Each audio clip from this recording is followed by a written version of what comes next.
Sa araw-araw na paglagi ni Makoy at Elise sa loob ng bahay, hindi maiwasang madama ang kakaibang kilig sa dalawa. Makoy.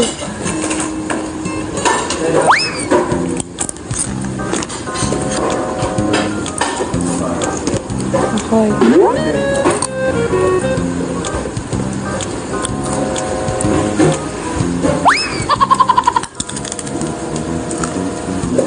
Pangit mo. Bakit mo rin? Utot mo. Baho mo. Baho mo. Baho mo. Pangit mo. Parang pisngi mo. Anong ka mo? Dahil mo ipin.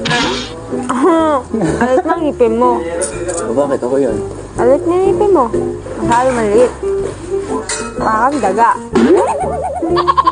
Pero sa likod ng mga pagpaparamdam ni Makoy kay Elise, may isang katangian ng binata na hindi gusto ng dalaga, ang pagiging sobrang mahiyain at tikom ang bibig sa nararamdaman. Yung pinagtampuhan nyo recently, na kayo dalawa, saan kayo nagtatampuhan?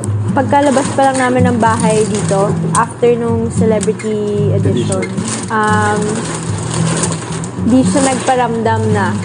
So parang sabi ko, ba't ganun? Parang typical na guy pag kunyari, nung una, papakitaan ka ng motive, ganyan. Tapos Biglang mawawala. Ano yung Ibig sabihin, pinakitangan nyo ng motibo doon sa Vietnam?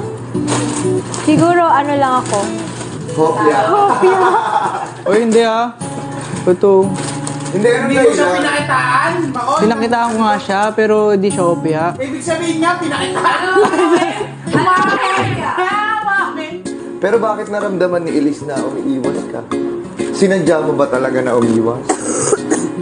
Oo nga, kasi yung inisip ko. Galing niya na si Tito Boy. Galing niya. Threat na yan. Sinadya mo talagang umiiwas?